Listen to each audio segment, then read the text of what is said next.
response from people that I've been working with and that have been willing to give me a chance to rep their calves and help them get the most opportunity for their cattle in a live market setting it's been really rewarding. That's a head-on. We live it. The LiveAg podcast. From Seedstock bull sales built on generations of performance to commercial video auctions backed by real relationships to equipment auctions that keep operations moving forward. LiveAg connects cattle producers to opportunity. Quality cattle deserve premium prices. The right bulls deserve more buyers, and dependable equipment deserves a fair bid. Whether you're consigning to a LiveAg video auction, marketing Seedstock, or moving iron through the equipment exchange, we combine local representation with nationwide reach. Connect with your LiveAg rep by scanning the code on your screen, or visit us online at live-ag.com. We are proud to be powered by Biozyme, the makers of VitaFirm and Gain Smart, value-added nutrition partners trusted by cattle producers across the country. Now, here are your hosts, Ty deCordova and Casey Mabry. Welcome back to the We Live It podcast. We are here in Boise, Idaho. We are joined with Wade Leist and Chris Howell. Casey couldn't make it today, or actually couldn't make it up here this week. He was busy down home with some things. So, and he's probably glad he's not here. So, because we'd be giving him a hard time. So, but we are joined with Chris Howell today. Chris is a new member to LiveAg. He come on as a rep here recently, and he come from a long career at Riverbend Ranches / Riverbend Steaks. So Chris, kind of fill us in. What did that look like? What was your kind of job title there, and kind of what brought you here? Yeah, I was at Riverbend for 10 years. My job title was technically Director of Customer Service, but it extended well into the procurement side with Riverbend Steaks. I did all the program management, EID management, all the natural programs, all the audits. The job kind of grew pretty extensively in that 10 years. When I first started, it was mostly working with our bull customers, helping them get what they needed and, the type of bulls they needed for their programs, working with them in that regard, and then fixing issues. If there was one that we delivered that got hurt, I was in the truck going, getting them a new bull, fixing that and helping them out and working with them. And in that 10 years, Riverbend grew exponentially. When we first started, we've always had a customer buyback program there. And it was initially kind of based in like, hey, we're going to be there to help protect you, and you're never going to give your calves away to the market. As obviously they grew into Riverbend Steaks and everything that happened, we went from purchasing maybe 3,000 to 5,000 calves a year to 50 to 60, 70,000 calves a year. And so procurement on that level, as we grew into that, I became the dispatcher. I became the guy that was working with reps on a daily basis on what calves that were coming, what loads were working. And when I left earlier, this spring, we had 3 finish yards that we were working with, fulfilling orders for Riverbend Steaks, and then 13 backgrounding yards that were involved with that. So we're hearing Seedstock into this. When we're talking about Riverbend, we're hearing some Seedstock. You're talking about some bulls. We're hearing feedlots, and we're talking about procuring commercial cattle. We're talking about program cattle. Give us kind of just a synopsis. Like, what is Riverbend?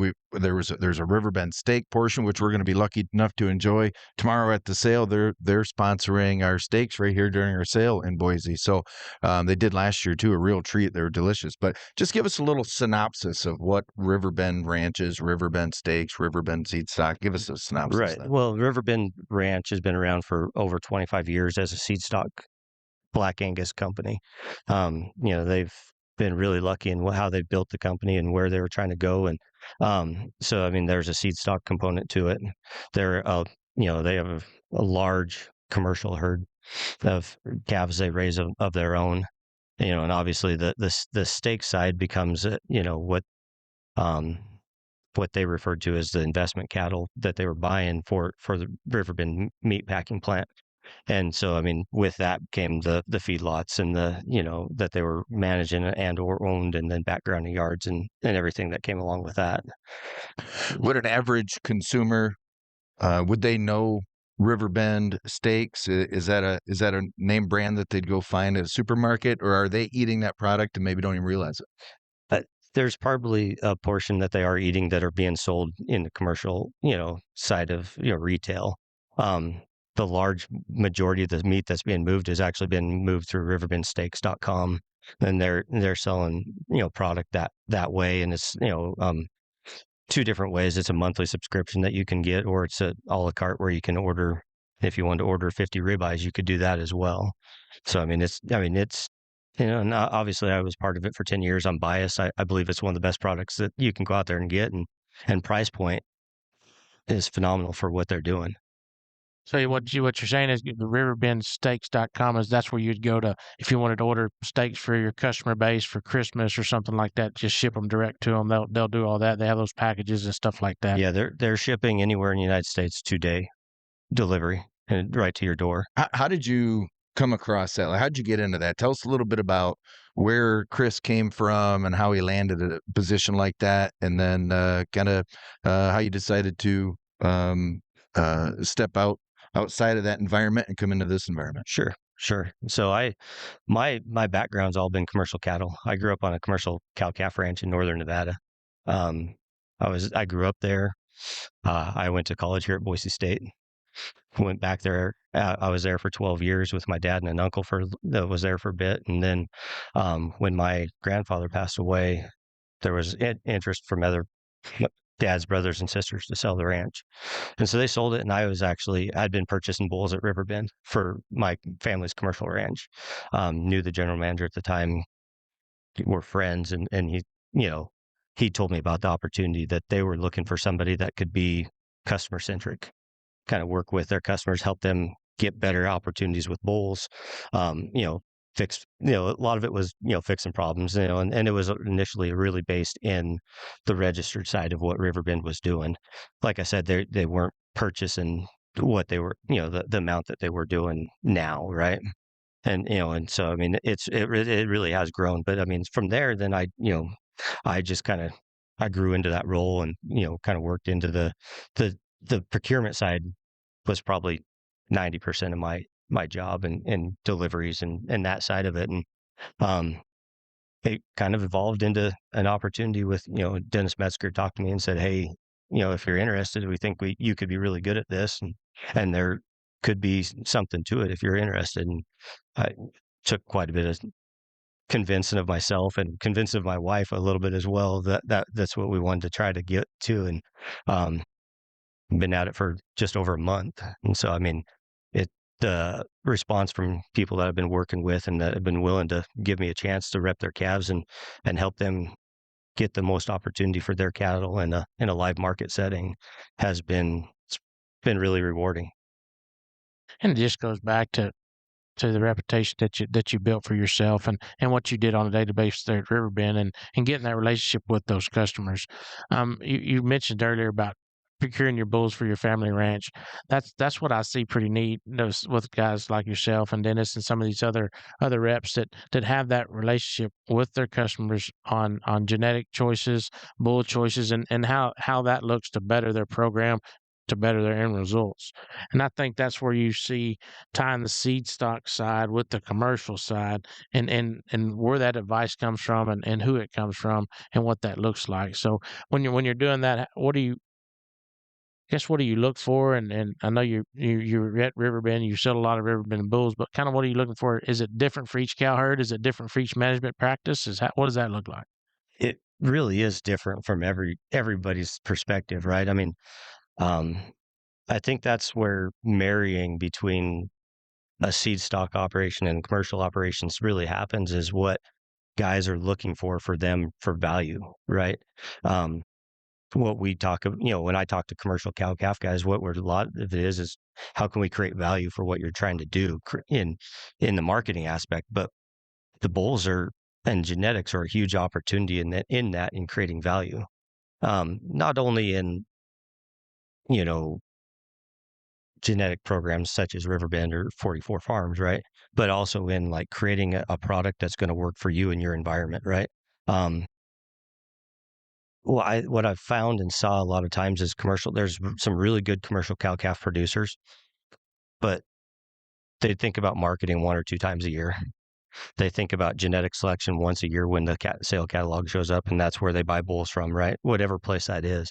And there's not necessarily as big of a management choice all the time in what they're trying to do.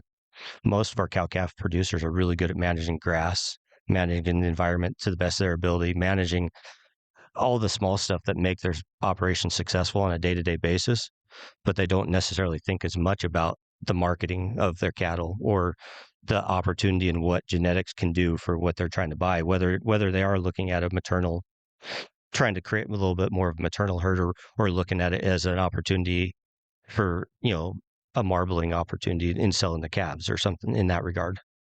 Well, I think you're touching on something that brings value from somebody in your position, whether that's repping cattle or whether that's working for a Seedstock operator, is providing that insight, providing that information to a producer so that they can make an informed decision.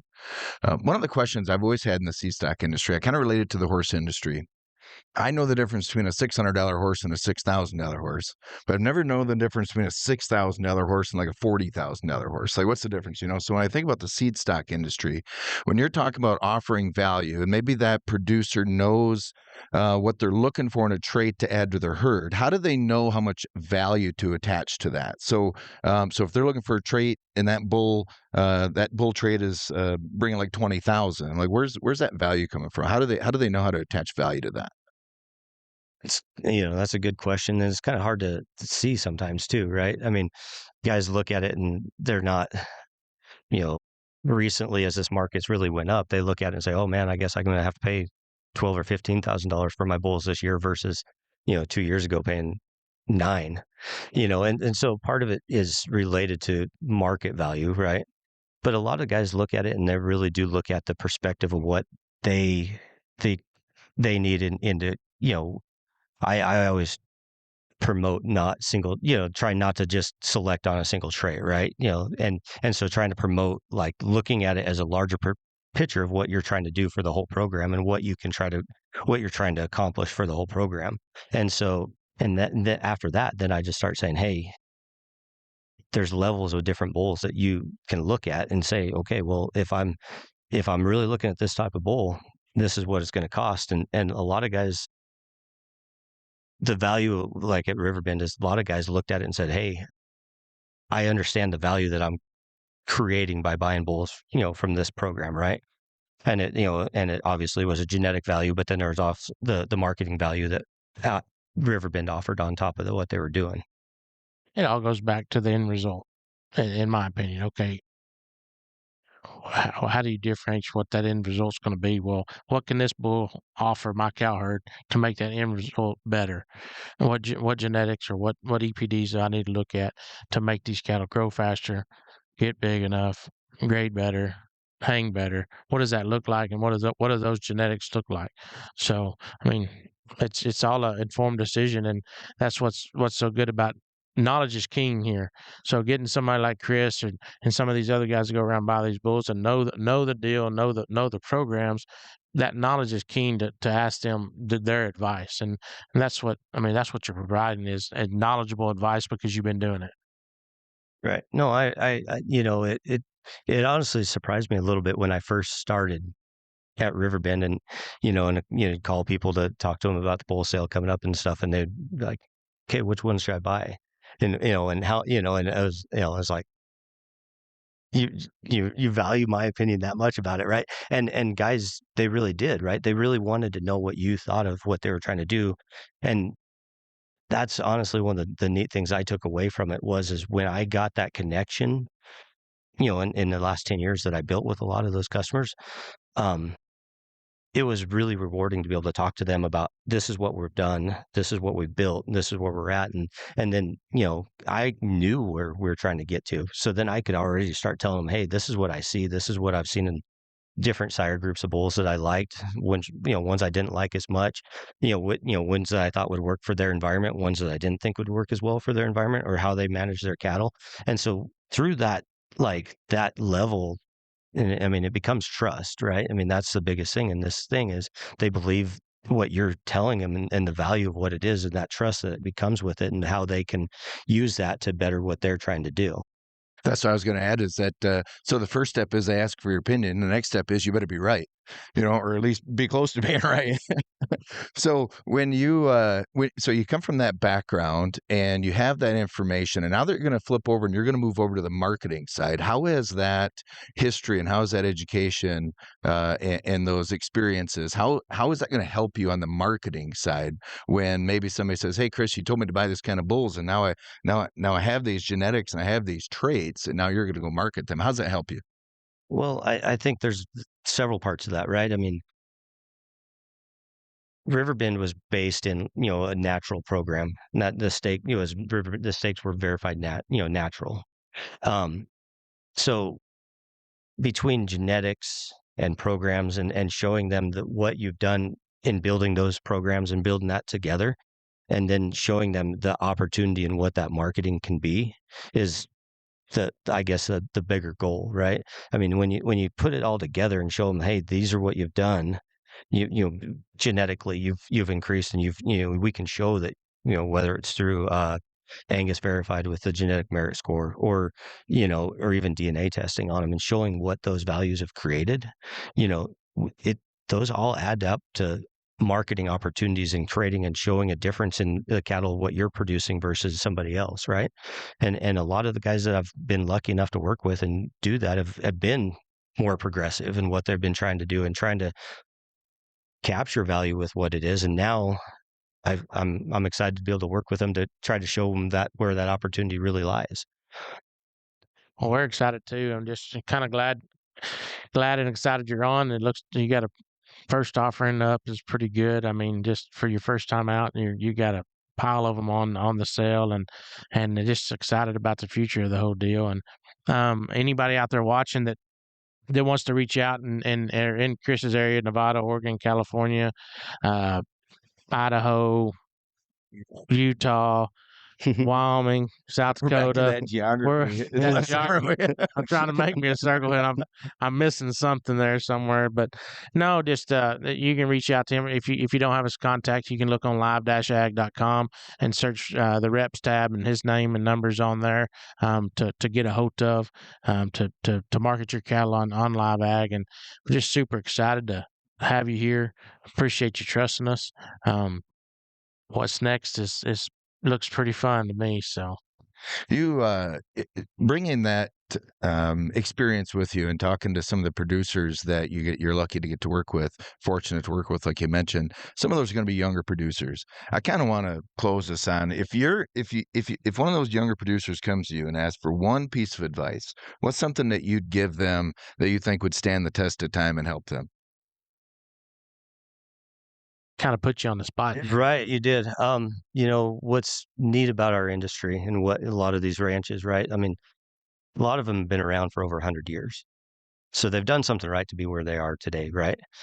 But where we're at with with the market, where it is led to a huge opportunity for young producers to get into the market, be accustomed to being, getting paid what can be rewarding, right? And have them to be in this and hopefully long term be functional and be in this, right? I like to hopefully consider myself still halfway young.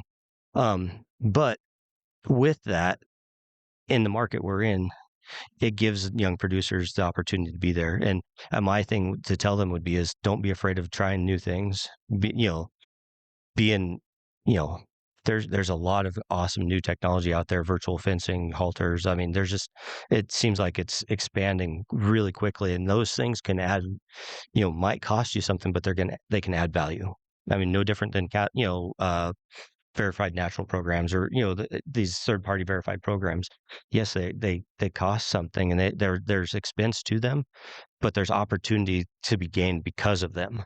And and young producers need to understand that. I mean, I'm not telling you every time that I see you have to pay for more for something else cost something, but there's opportunity to be gained from a lot of these outside programs. And being progressive thinkers too. I mean, just don't be stuck in just because that's how Grandpa did it, that's how Dad did it.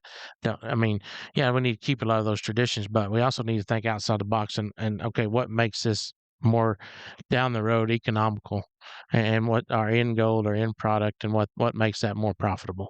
Yeah, that 100-year ranch, that Centennial Ranch, they didn't do the same thing for 100 years. I guarantee it. They had to adapt. They had to change. They had to be open-minded about some new things. Oh, for sure. And I think that's the great part of where we're at, right? They can take that legacy of 100 years and now use the technology that's out there and the opportunities with different programs and stuff like that to make it the next 100 years. Well, Chris, thanks for being on.